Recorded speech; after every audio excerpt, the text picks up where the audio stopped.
નવસારી નગરપાલિકાને મહાનગરપાલિકા બનાવવાનો નિર્ણય રાજ્ય સરકાર દ્વારા કરવામાં આવ્યો છે, જે નિર્ણયને શહેરીજનોએ વધાવી લીધો છે. નવસારીને મહાપાલિકા બનાવવાની જાહેરાતની શરૂઆત સાથે નવસારી ક્રેડાઈ એસોસિએશને ફટાકડા ફોડી ઉજવણી કરી હતી. મહાનગરપાલિકા બનતા હવે શહેરનો વિકાસ વેગીલો બનશે તેવું લાગી રહ્યું છે. ગાયકવાડી રાજ્યના નવસારી શહેરને 100 વર્ષથી વધુ સમય થયો છે. અગાઉ ગાયકવાડના રાજમાં નવસારી સુધરાઈ હતી, જે બાદમાં નગરપાલિકા બની અને નવસારીને મહાનગરપાલિકા બનાવવા માટેની સ્થાનિક આગેવાનોએ મથામણ શરૂ કરી હતી. વર્ષોના પ્રયાસો બાદ તત્કાલીન મુખ્યમંત્રી આનંદીબેન પટેલે નવસારીને સુરતનું ટ્વિન સિટી બનાવવા માટે પણ મથામણ કરી હતી. ટ્વિન સિટીના નકશા પણ બનાવવામાં આવ્યા હતા, પરંતુ નવસારી ટ્વિન સિટી બનતા રહી ગઈ હતી. ત્યારબાદ ફરી નવસારીને મહાનગરપાલિકા બનાવવામાં આવે એવી લાગણી સાથે રાજકીય તેમજ સામાજિક આગેવાનો દ્વારા માંગણી કરવામાં આવી હતી. તેને પરિણામે રાજકીય આગેવાનો સાથે શહેરના પ્રબુદ્ધ નાગરિકોએ પણ સરકારમાં રજૂઆતો કરી હતી, જેમાં 3.5 વર્ષ પૂર્વે ગુજરાત સરકારે નવસારીને મહાનગર બનાવવા નવસારીની નજીકના વિજલપોર અને આસપાસના 8 મોટા ગામોને જોડ્યા હતા, પરંતુ નવસારીને રાજ્યની સૌથી મોટી નગરપાલિકા બનાવી દીધી હતી, જેના કારણે નવસારીવાસીઓ નિરાશ થયા હતા. જોકે વારંવારની રજૂઆતોને કારણે ગત ફેબ્રુઆરી મહિનામાં નાણામંત્રી કનુ દેસાઈએ નવસારીને મહાનગરપાલિકા બનાવવાની જાહેરાત કર્યા બાદ અધિકારિક જાહેરાતની રાહ જોવાતી હતી, જે આજે પૂર્ણ થઈ છે. સરકારે નવા વર્ષના પ્રથમ દિવસે જ ભેટ સ્વરૂપે નવસારીને મહાનગરપાલિકાની અધિકારિક જાહેરાત કરવામાં આવતા નવસારી વાસીઓમાં ખુશી ફેલાઈ છે. ત્યારે નવસારી ક્રેડાઈ દ્વારા આ જાહેરાતને ફટાકડા ફોડી વધાવી લેવામાં આવી છે. નવસારી મહાનગરપાલિકા જ્યારે બન્યું ત્યારે અમે પ્રદેશ અધ્યક્ષ સી આર પાટીલ સાહેબ, આદરણીય મુખ્યમંત્રી શ્રી ભૂપેન્દ્ર પટેલ સાહેબનો ખૂબ આભાર માનીએ છીએ. નવસારીને એક વિશેષ દરજ્જો મળ્યો છે, આનાથી અમને ખૂબ આનંદની લાગણી છે. કારણ કે જ્યારે ટ્રાફિકની સમસ્યા હોય, રોડ રસ્તાના દબાણો હોય, ડ્રેનેજની કેટલા વર્ષોથી સમસ્યા છે, થોડી પાણીની સમસ્યા, અને જ્યાં જે બેઝિક જરૂરિયાતો છે, જે મોટા બજેટની જરૂરિયાતો છે, એવા મહાનગરપાલિકા આવવાથી ખૂબ સારી રીતે પૂરી થશે. અમે સરકારને ખૂબ વિનંતી કરીએ છીએ કે ખૂબ સારા એક આઈએસ અધિકારી અહીંયા આવે કે જે અમને સુરતના રાવ સાહેબની યાદ કરાવી દે અને રાવ સાહેબ જેવા ખૂબ સારા કાર્યો કરે એવી આશાથી અમે આજે ખૂબ ખુશ છીએ અને નવસારી મહાનગરપાલિકા બનતા અમે ખૂબ અભિનંદન પાઠવીએ છીએ. ઘણા સમયથી નવસારીની જનતા ઝંકી રહી હતી કે ભારતીય જનતા પાર્ટીની માનનીય મુખ્યમંત્રી શ્રી ભૂપેન્દ્રભાઈ પટેલના વડપણ હેઠળની કર્મશીલ સરકાર નવસારીને કોર્પોરેશન જાહેર કરે અને નવસારીની જનતાની લાગણી અને માગણીને માન આપીને આજે જ્યારે વર્ષો પછી એ માગણી સંતોષાઈ છે. આ તબક્કે માનનીય મુખ્યમંત્રી શ્રી ભૂપેન્દ્રભાઈ પટેલ સાહેબનો, આ વિસ્તારના સંસદ સભ્ય, પ્રદેશ પ્રમુખ અને જલશક્તિ મંત્રીજી સી આર પાટીલ સાહેબનો પણ હું આભાર માનું છું કે લોકોની સુખાકારીમાં વધારો થાય, લોકોની સવલતોમાં નવસારીમાં વધારો થાય, લોકોની પાયાની જરૂરિયાતો સંતોષાય, એને માટે આ એક સાનુકૂળ પરિસ્થિતિ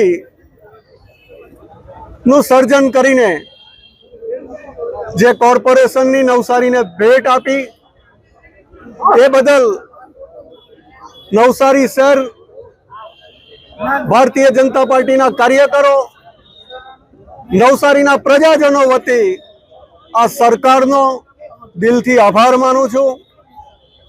કોર્પોરેશન બનવાથી નવસારી વિજલપુર નગરપાલિકાના જે કંઈ પાયાના કામો, વિકાસના કામોની ગતિ રફતાર સાથે આગળ વધીને પ્રજાની જે આકાંક્ષાઓ છે એ સંતોષાય એ દિશામાં આજે આ પગલું ભરીને નવસારીને કોર્પોરેશન બનાવીને નવસારીની પ્રજાને એક મામૂલી ભેટ આપીને આ સરકારે નવસારીની વર્ષો જૂની માગણી સ્વીકારી છે. નવસારીના લોકપ્રતિનિધિ તરીકે, નવસારીના ધારાસભ્ય તરીકે હું ભારતીય જનતા પાર્ટીના વડપણ હેઠળની આ ભૂપેન્દ્રભાઈની સરકારને અભિનંદન અને આભાર માનું છું. આ નવસારીની પ્રજા, નવસારી ભારતીય જનતા પાર્ટીના કાર્યકરો વતી પણ હું આ સરકારને અભિનંદન અને આભાર પાઠવું છું. આજે ખૂબ ખુશાલીનો દિવસ છે.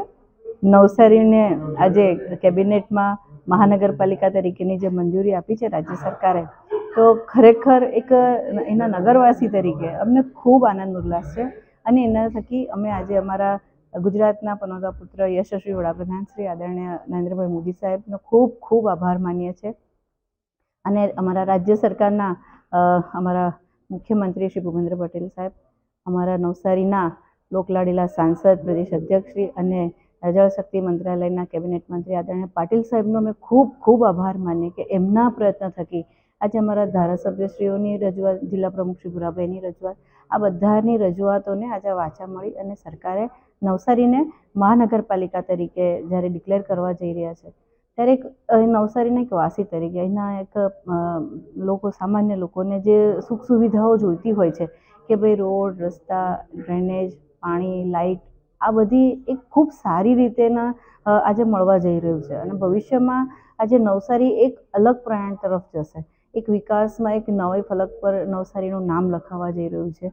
અહીંયા હમણાં જ થોડાક સમય પહેલાં જ જ્યારે મોદી સાહેબ પણ અહીંયા જે આમાં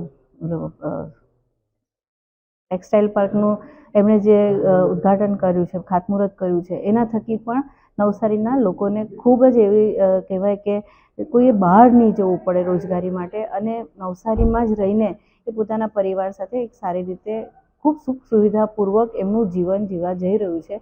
એના માટે અમે આજે અમારા મવડી મંડળને ખૂબ ખૂબ અભિનંદન આપીએ છીએ કે કેટલા વર્ષોથી અહીંની માંગણી હતી અને આજે એ માંગણી પૂરી થવા જઈ રહી છે. ફરીથી મવડી મંડળનો ખૂબ ખૂબ આભાર. નવસારી નગરપાલિકાને મહાનગરપાલિકામાં રૂપાંતરિત કરવાની જાહેરાતને લઈ નવસારી કોંગ્રેસે ભ્રષ્ટાચાર માટે આ નગરપાલિકાને મહાનગરપાલિકા બનાવવાની વાતો કરી છે. નવસારી શહેરમાં ચોમાસાના પૂરના પાણી તેમજ ઉનાળામાં પીવાના પાણીની અને ભૂગર્ભ ગટરની વિકટ સમસ્યા છે, જે આજ સુધી હલ થઈ શકી નથી. જેથી નવસારી મહાનગરપાલિકા બનશે જેનો પ્રજાને કોઈ લાભ મળતો નથી અને મળશે પણ નહીં. સાથે જ પ્રજા પર ટેક્સનું ભારણ વધશે તેવું કોંગ્રેસી આગેવાનો દ્વારા જણાવવામાં આવ્યું હતું. જ્યારે હાલમાં ભારતના પૂર્વ વડાપ્રધાન મનમોહન સિંહના અવસાનને કારણે કેન્દ્ર સરકારે સમગ્ર દેશમાં 7 દિવસનો રાષ્ટ્રીય શોક જાહેર કર્યો છે, ત્યારે નવસારી ખાતે મહાનગરપાલિકાની જાહેરાત સમયે ફટાકડા ફોડીને કરવામાં આવેલી ઉજવણી પણ આ જાહેરનામાનો ભંગ હોય તેવું લાગી રહ્યું છે. અત્યારે નવસારીને નગરપાલિકામાંથી મહાનગરપાલિકાની વાત કરવાની ચાલી રહી છે. એને કેબિનેટમાં મંજૂરી પણ મળી ગઈ છે, પરંતુ નવસારી એ ચોમાસા દરમિયાન વારંવાર નવસારી શહેરમાં પાણી ઘૂસી જાય છે, ત્યારે ઉનાળામાં ત્યાં પીવાના પાણીના પણ ફાંફા પડે છે. આ એ જ નવસારી છે જેમાં વરસાદના સમયે વારંવાર ભૂવા પડે છે, રસ્તાઓ ખોદાઈ જાય છે. આ એ જ નવસારી છે જેમાં ખૂબ મોટા ભાવે ભ્રષ્ટાચાર ચાલે છે. ત્યારે એ નગરપાલિકા વખતે પણ એવા હાલ થયા હોય, એને મહાનગરપાલિકા બનાવવામાં આવે તો એનાથી વિકાસના કામને કેટલો વેગ મળશે આવનારા દિવસમાં જોવા મળશે. પરંતુ અત્યારે નવસારીની હાલત એવી છે કે તમે જ્યાં પણ જાઓ ત્યાં રસ્તા ખોદાયેલા મળે, જ્યાં પણ જાઓ ત્યાં ભ્રષ્ટાચાર મળે. ઉનાળાના સમયમાં લોકોને પીવાના પાણીના પણ ફાંફા થઈ જાય છે, ત્યારે વરસાદના સમયે લોકોના ઘરમાં પાણીઓ ભરાઈ જાય છે. ત્યારે નવસારીને મહાનગરપાલિકા બનીને કેટલો વિકાસ થાય એ આવનારા દિવસોમાં જોવા મળશે. પરંતુ નગરપાલિકામાંથી મહાનગરપાલિકા બનાવવાથી વિકાસ થતો નથી, વિકાસ ઈચ્છા શક્તિથી થાય છે. ત્યારે નવસારીને જો વિકાસમય વેગમય કરવો હોય તો મહાનગરપાલિકા નહીં, પરંતુ ત્યાંના કામોને ભ્રષ્ટાચાર ભય મુક્ત બનાવીને વિકાસના કામો કરશો તો જ એને મહાનગરપાલિકાનો દરજ્જો આપવાથી કશું થવાનું નથી. Bureau report, NTC news, Navsari.